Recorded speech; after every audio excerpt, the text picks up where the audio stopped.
এবারে আমি পূজিতা হই দেবী মঙ্গলচণ্ডী রূপে, যে রূপে আমি ভক্তের মঙ্গল করি সদা সর্বদা।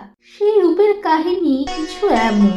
ইন্দ্রসভায় নৃত্যের ভুল হওয়ার কারণে মহাদেবের অভিশাপে নীলাম্বর ছায়াবতী মর্তে ব্যাধ রূপে জন্মগ্রহণ করেন কালকেতু ও ফুল্লরা নামে। তাদের দিন রাত কাটতে লাগে অনেক কষ্টে। তারপর একদিন শিকারে গিয়ে পর্যাপ্ত খাদ্য না পাওয়ায় সে ধরে আনে এক গোসাপকে। সে গোসাপ ছিল আসলে দেবী চণ্ডী স্বয়ং।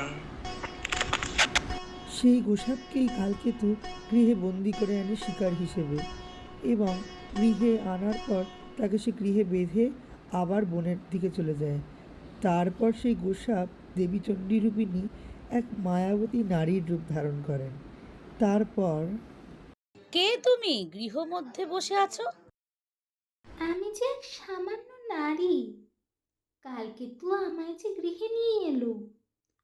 তুমি বুঝি ফুল্লরা? আমি তোমার সতীন। এ কি বললে? স্বামী আমি থাকতে নিয়ে এলো আর এক সতীনকে ঘরে? এই মিথ্যাচারিণী, এই মুহূর্তেই নারীকে বধ করবে হবে।